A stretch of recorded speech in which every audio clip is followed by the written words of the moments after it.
Good morning, Devils fans, and welcome to another edition of the Garden State Morning Skate. Today we're getting you set for Game 4 between the New Jersey Devils and Carolina Hurricanes. Right now the series stands at 2-1 in favor of Carolina, but the Devils did get a huge victory, getting their first series win in Game 3 on Friday night at the Prudential Center.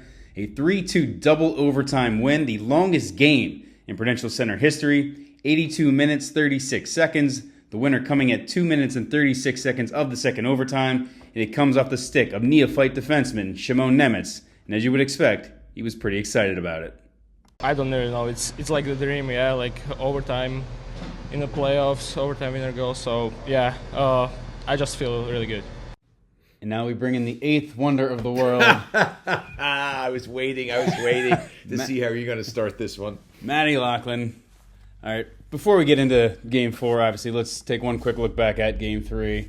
Obviously, an incredible victory for the Devils, the longest game in Prudential Center history, and it's the rookie, the young guy who's had an up-and-down year all season long, spent most of it in the American Hockey League. Shimon Nemec gets the overtime winner, double overtime winner. Matty, thoughts and takeaways from that game? Fabulous all around. And fortunately, it ended in a Devils victory. But the atmosphere right from puck drop was great. The fans were awesome. On the air, Chico and I likened it, at least I did, to a European soccer match. Singing songs, chanting, waving the towels. This crowd was engaged right from the beginning. And the teams played a hell of a game.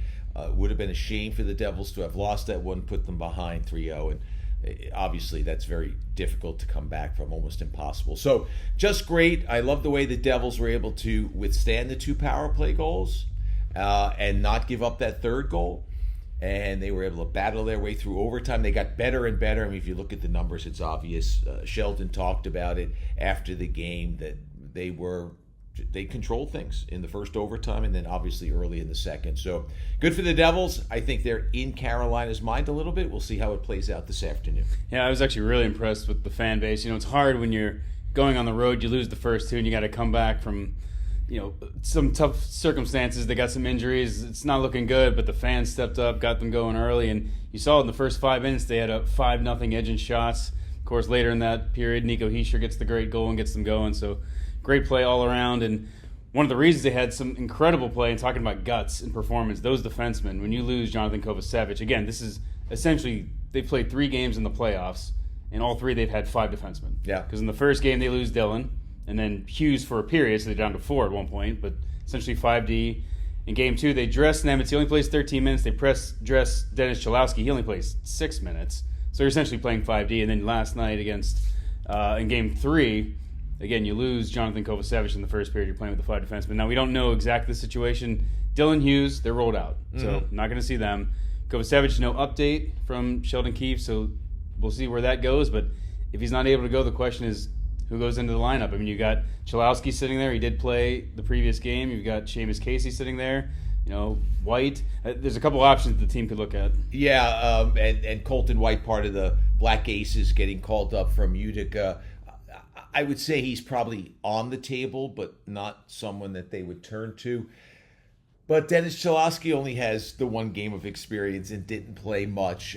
Seamus Casey, I just don't know against this Carolina team that you want to have 2 rookies. Cholowski's not a rookie, even though he only played the 1 playoff game. You know, Colton White's interesting. I hadn't thought about him, quite frankly. Plays a simple game, experienced. Probably won't see a lot of time, but you don't have to worry about him making a mistake. That would be very interesting. I don't know. The war of attrition is on. It'll take another yeoman-like effort on the part of the Pesces and Hamiltons and Dumoulins of the world. It's getting scary a little bit on the defensive side of things. You can't keep losing that kind of experience and depth and be able to give a good team a battle. But, you know, I think they learned something, obviously, on Friday night. And, yeah, it's one of the intriguing points of the game. If you pushed me and said you have to make a decision, I think it's Cholowski. Yeah, I agree with you there. And then kind of looking at that game, too, they went in with the mindset they were going to roll pretty much 4 guys regularly, get Shimon Nemec in there from some spot duty and Cholowski on the occasional off shift. So, I mean, you wonder if they've got that same mindset, but also this is Game 4 of essentially these guys I mean, Dumoulin's averaging almost 30 minutes a game at this point. It's 27. Yeah. So I don't know how much harder you can ride these guys at that extent. I mean, you gotta have to get a guy in there to eat some minutes. Certainly, and I think that the shorter turnaround from a later start and a later ending because of the double overtime all adds up to, you might need a little bit more from that fifth and sixth guy. Although Nemeth certainly has taken his regular amount of shifts. But here's what we forget sometimes, right? I would be exhausted. These are finely tuned athletes. Not to say that they're not feeling it. Everyone told me, Chico and I don't get into the locker room after a game, but everyone was telling me how tired they looked and felt, except for Siegenthaler, who was bright-eyed and bushy-tailed. But my point is, I think that they can handle it. Bring it. Let's go. I don't know it's a recipe that you would want to cook up every time, but I think that they can handle it. But yes, your point is well taken. A lot of minutes for Pesce. A lot of minutes for Dumoulin. Dougie played a lot. And then Siegenthaler played far more than he thought. So, you don't want to just rely on five guys or heavily on four too often. Yeah, no, absolutely. So one of the keys coming into the series, we talked about handling the pressure in the breakouts for the Devils. They've seemed to have turned the tide there. The goaltending, Jacob Markstrom certainly met the bell there, but special teams was the big third one, and that's one area the Devils has still not been able to find their footing, give up 2 power play goals in the third period to lose their lead, essentially, in Game 3, and then go 0 for 5 in Game 3, 0 for 10 now in the series. What's not clicking right now? Well, I think we have to be honest, right? And the Devils' power play, the numbers were great. Best power play in team history, ranked high in the league this year. But it wasn't great down the stretch. It was okay. It wasn't great down the stretch. And I think we're seeing some remnants of that. But I think they're putting a lot of pressure on themselves. I think Carolina's putting literal pressure on the Devils as they try to cross the blue line. They're standing up pretty well. The Devils have to figure out a way to get that dump in chase and then set up.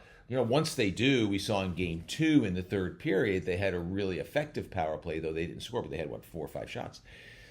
But I think they're just being frustrated by the penalty killing of Carolina. On the other side, the Devils' penalty kill had been pretty good. If you look at the first goal scored on Friday night was similar to Stankoven in the first period, but he got turned back, like that little give and go down the middle. That might just be an adjustment.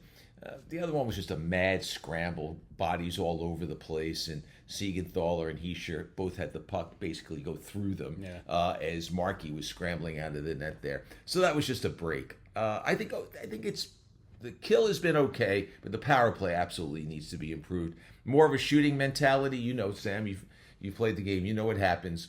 When you're not scoring, everyone's looking for somebody else to do the goal scoring, and that can't happen. They've got the skills. I'd love to see Timo pot one and break open his little schneid. I think he's just going to try to get as much volume as you can. I'm not worried about the PK. PP does concern me, though. Yeah, I think there's been a lot of perimeter play for the PK and not a lot of movement. Either like to see them try to break some seams there, get some seam passes going, maybe hit that bumper a little bit to at least have it as a threat. Yeah. And then maybe Carolina's got in the back of their minds and they can't be as aggressive. But yeah, we'll see. So looking at Game 4, what do we expect, Manny? What's your expectation for this game tonight? Well, as I said, I do think that they've planted a seed of doubt.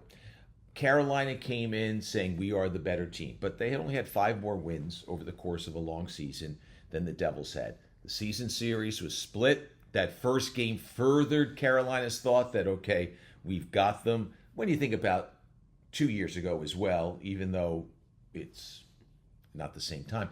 That being said, I think that has evaporated, but the lead has not evaporated. So that's what makes tomorrow critical. I think the Devils established an awful lot of good things over the last 2 games, but they got to get the win tomorrow. 3-1 you can come back from, but I think things shift back Carolina's way. But I think the needle is starting to move, even if it might only be 51-49 Devils' way. So great Markstrom play. Team effort, all hands on deck defensively and breakthrough on the power play. For defensively, they've been good. They've started to win the 5-on-5 battle. I think they're in a good spot, but Carolina does have the edge. Maybe they've cracked. Chico thinks that they may have cracked Anderson a little bit. That when you give up the goal that you did to Nemeth, where it was a weak goal through your arm and in, Now you start thinking, okay, is the wall crumbling a little bit? That's what you hope happens. And we shall see. Well, one thing that Game 3 win did guarantee is that we're going to do this again for Game 5. Absolutely. So until then, Matty, thanks again. All right, Sam, thank you. Puck drop for Game 4 is 3:30 Eastern Time. You can catch it on TV on TBS, True TV, Max, as well as, of course, MSGSN. And you can listen on the Devils Radio Network, where you can catch Matty and Chico Resch giving the call there. Well, that'll do it for this edition. We'll catch you next time for Game 5 in Carolina.